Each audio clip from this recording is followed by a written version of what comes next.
Ready? Okay, we're recording. All right, I'm going to call this meeting to order. This is the tax increment reinvestment zone number 1 special meeting. We are at City Hall Council Chambers. It is 3:46. Would everyone rise for the pledge, please?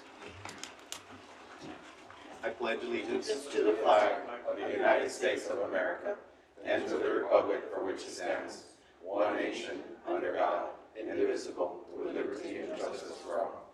Thank you very much. Appreciate the wait. Thank you, everybody, for being here today. Who's going to help us with roll call? Ms. Martinez? Yes. Mr. Justin Hutter, Present. Mr. Joseph Nunn, he did request to be excused today. Mr. Francisco Mata, Present. Ms. Vanessa Ayala, Present. Mr. Wilfredo Martinez, Present. Mr. Jose Ceballos, Here. and Mr. Juan Caballero. Present. Chairman, you do have a quorum. Great, thank you. Motion to excuse Mr. Nebb. Second. Second by Mr. Heather. All those in favor say aye. Aye. Any against? None, motion passes. We're on to item 4, citizens' comments. Citizens are required to fill out a witness card no later than 3:45 p.m. and can be found here on location. Comments are limited to 3 minutes per speaker. No more than 3 persons will be allowed to speak on any side of the issue. Of an issue, speakers may not pass their minutes to any other speaker. Comments should be relevant to city business and delivered in a professional manner. No derogatory remarks will be permitted. I don't have any cards up here, so nobody's signed in. We still have, well, we're going to go 15 minutes into the meeting anyway, so. All right. We'll jump into presentation item, presentation by City Engineering Department related to RFP FY24-ENG-67 related to TERS number 1, phase 1 public improvement projects. I know Mr. Chavez is in the audience, and also Eduardo Ochoa with KCI, who helped us run that meeting. Mr. Chavez, is there a presentation or comments from you? I do have a brief presentation, Mr. Chairman, if you want me to go over it. Just providing some general information.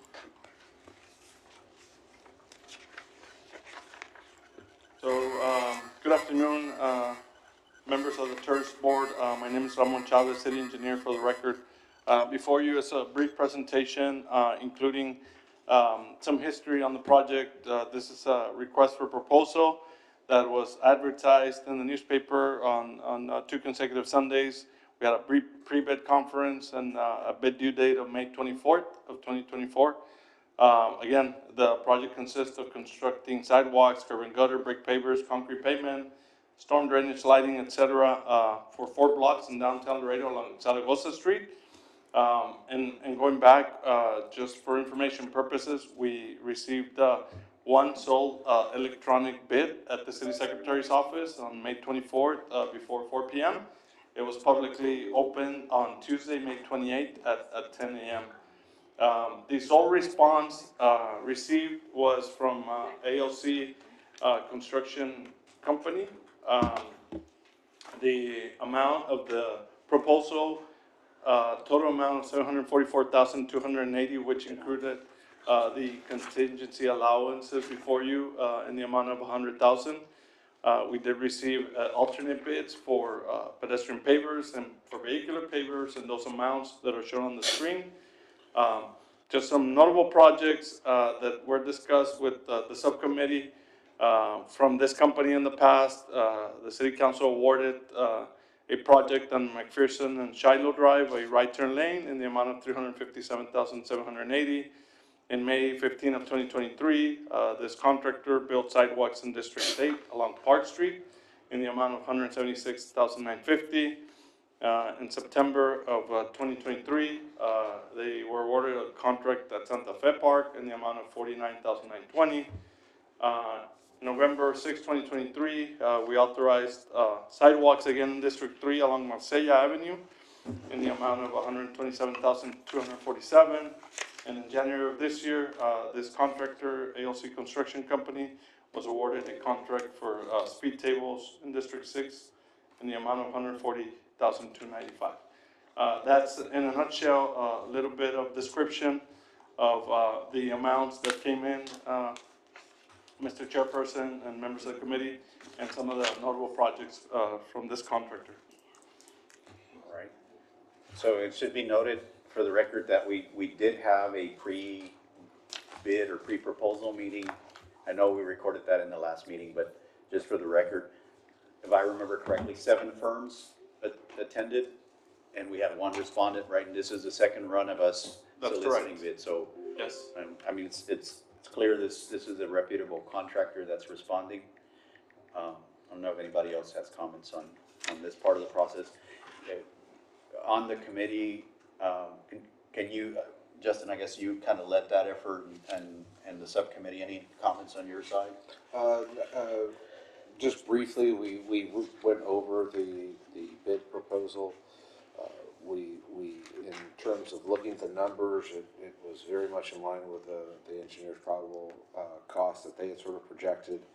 And, you know, our overall sort of desire was to go forward with the full package, including both alternatives. Was sort of the end result that I think everyone was sort of coming to as part of that discussion. Okay.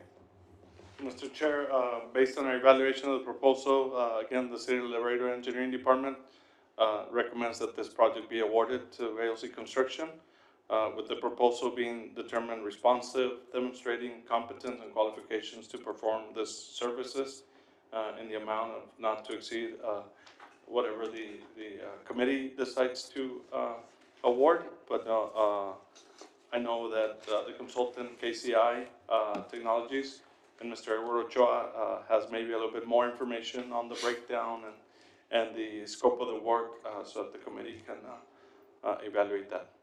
All right. Does any of the committee members want to chime in? Feel pretty solid. All right. If not, Edward, if you want to add any comments on your side.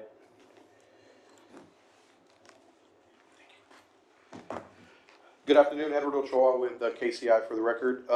Yes, as Mr. Chavez stated, I can bring up on the screen. I think you all might have a paper copy.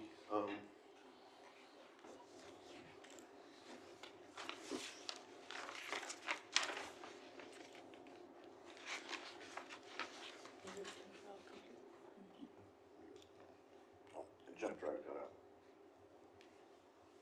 There was another jump drive here.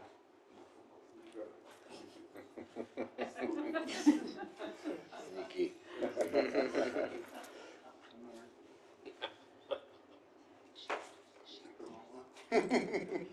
Sorry. I apologize. Let me get that put in real quick.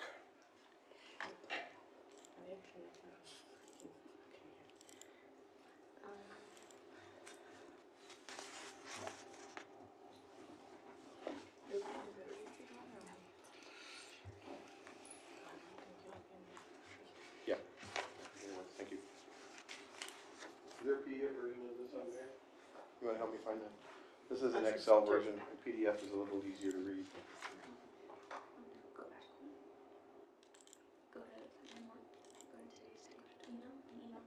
Oh, email. There it is. Okay, thank you. This is a PDF version, so it'll be a little bit easier to read. As Mr. Chavez stated, what you see here is, and do you all have copies of this also? Okay.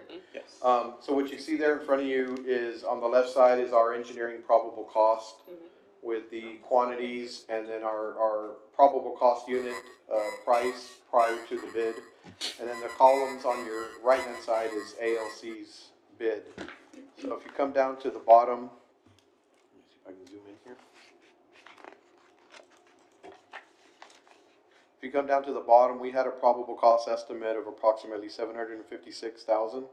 The contractor came in at $744,280. And that does include, for clarification, we have 3 line items right here at the bottom. We had a utility relocation contingency allowance, we had a structural contingency allowance, and then just the general construction contingency allowance. The structural contingency allowance, that $30,000, that's not really a contingency whether it'll be, used or not. That was a contingency that we had just set aside, so that the contractor could set aside some money to build the guard shack monument that we have on Block 10. So we would estimate that the majority of that's gonna be used to build that. So you're probably gonna use that one, so I would count it as, part of the bid. The utility relocation and then the other general contingency, which adds up to 70,000, you hope not to touch that, right? That's not gonna go to the contractor day one. That will be a contingency in case, again, we run across some utilities that maybe need to get relocated or lowered, or other, construction, items that may come up. So, so that 744, you could essentially subtract 70,000 from that, which would put you at 674. So about 674.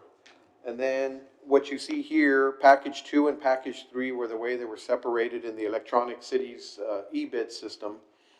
And package 2 was the pedestrian pavers. So anywhere that we had, the base bid for everybody's, just to refresh everybody's mind on how this went out. The base bid price was concrete sidewalk as the base bid, for example. And then this package 2 was, okay, what would it cost us to put brick pavers as per the design? So what you see here, the contractor's additional cost to put brick pavers in instead of the concrete sidewalk was $50,775.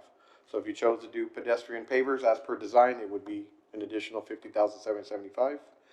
And then package 3 addressed the same concept, but with the vehicular pavers, which was the intersection of Convent and Zaragoza. So there, his additional cost to do vehicular pavers instead of just plain concrete pavement was $16,000. So those two additional items, Mr. Heathers, you all were talking about in your subcommittee was looking at adding those costs. That's just a little more detail of the breakdown of the bid. Any questions for Edward? I have a question for Mr. Chavez. Mr. Chavez, I'm assuming that the management of this contract is going to follow procurement protocols from the city, correct? Yes, this already was advertised and followed the procurement. Like I mentioned earlier, it went through the advertisement. They submitted through our city bid system. They complied with all the required information that the ethics forms, general information, and all those other applications that need to be submitted. So yes, if the board decides to award this contract, then we will follow with the rest of the information.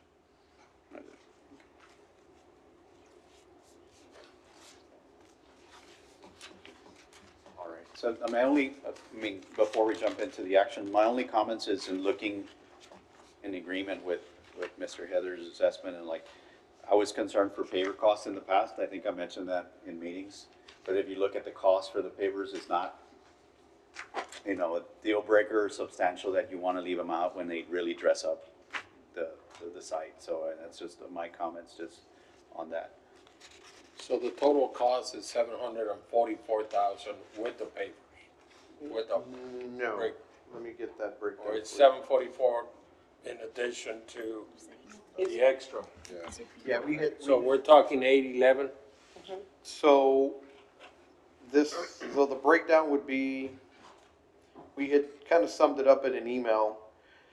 If you include, so the base bid amount plus the structural contingency amount that I was mentioning, which is for the monument, that would total $674,280. Okay? If you add the brick pavers, that would be an additional $50,775. I'll get my calculator out here. Plus the 16,000. So you would have 674,280 plus the 50,775. That's 725,055. Then you would add the 16,000 for the vehicular pavers, additive alternate. So you would get a total of 741,055. Is what I'm getting on my math. So that's assuming we have no contingencies, and then if, or the allowances for utility and contingency aren't touched. But even if they are, the max would be 811,055, is that right? Exactly, we gotta account for those contingencies. Yes, Yes. Okay. so it's 811. 811, yeah, It's so you would account, 811. yeah, you would account for those contingencies, but I believe somebody had a question about, are we paying that to the contractor today? And I said, no. No. that's- They would have to be, they would get approved. Correct, they would have to, So it would so, have to come back to us, to the board, or does that administratively? We can do those administratively. I think typically they're done administratively. And at the end of the project, when you accept the project as completed, we would bring to you what the total balance was, not to exceed 811. Do we know if the builder has utilized set contingencies in his previous projects? That would be an engineer. I can answer that. They have used it because we have asked for additional work. So, let's say we had like those sidewalk projects that we had, let's say you had 4 blocks. They came in at the end of the project, they didn't tap into a contingency, and we would suggest, hey, We reallocate. what if you do me another block? What would you charge me, less than the contingency, and then you can negotiate that. That's good.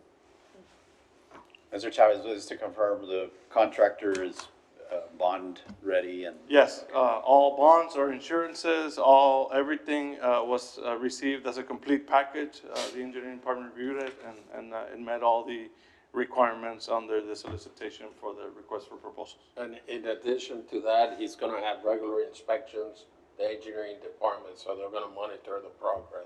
The Yes, and engineering hence- department will assign an inspector that will be there on a daily basis. Yeah, hence why the question was, are we following city protocols? Okay, And so the policy is, yeah, it's there. Mr. Mat, and just to add, we have a development agreement with the city, even though we're a board of the city, we have a development agreement that establishes that you are the project manager for city engineering for that. And Edward, you will support administratively, right? You have an administrative component to Yes, sir. your work as well. Yes, sir, that's correct. So we'll support administratively, and I guess on the contingency side, if something comes up, contractor informs city inspector, we get notified, city engineer gets notified, and then we discuss in the field whether it's something that, requires contingency, and then we make that decision and move forward with it. And you So that's sign, how we you take sign on draws as well, right? Yes, sir. And before it gets to Mr. Chavez? Yes, sir. We'll sign off on all the draws before it gets to Mr. Chavez. Excellent. All right. If there are any other questions or comments, we'll jump into action items.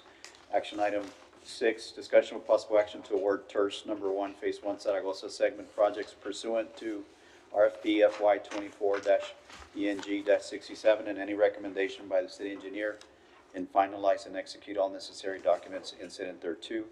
This previous item that was in discussion, this is being proposed as designed with the clarification that the hard costs are $741,055 with an additional allowance to be managed by city engineering of $70,000, totaling $811,055.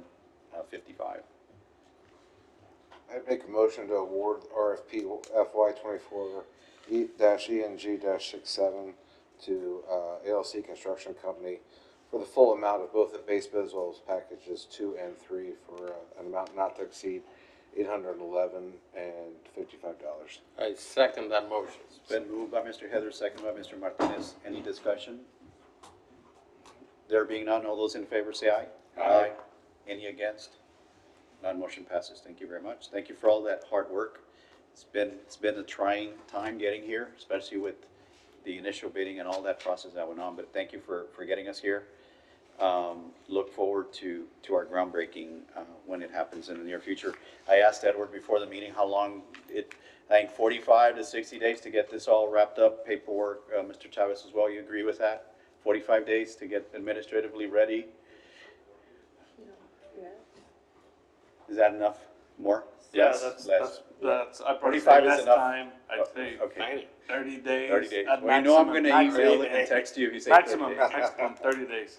Okay, I don't wanna, so faster, great. but it'll be less than. Okay, and then completion 4 months, correct? We had 120 calendar days Okay. as the contractor. Great, Yes. excited about it. Yeah. No, well, as soon as you pass this motion, I'll inform my staff and we'll get a contract going to the think it already contractor by passed. tomorrow. Passed. Yes, it does, so you're good. Thank you very much. Thank you.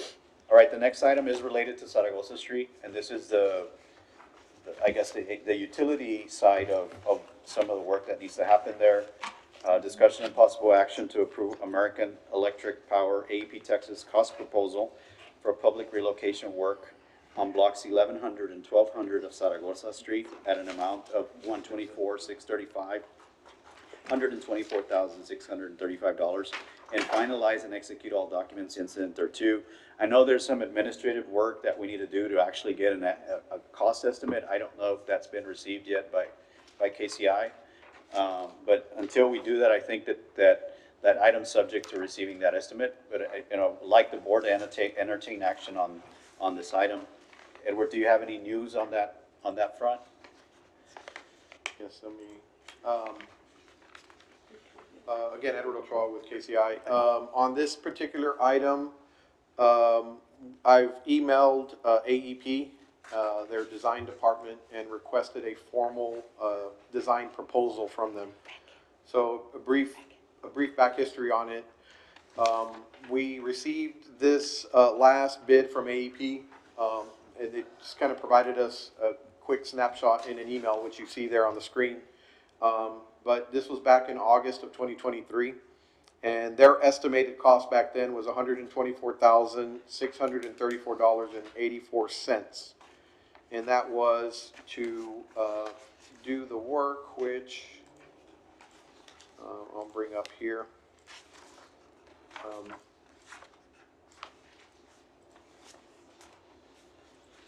So this was an exhibit that AEP prepared for us, just to kind of refresh everybody's memory.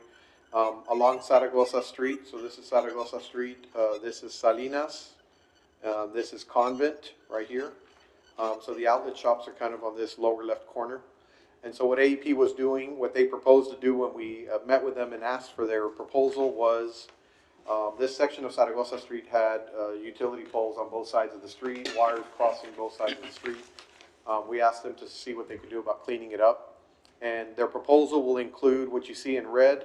That's basically to set steel poles instead of the wooden poles. They'll set steel poles on the north side of Zaragoza.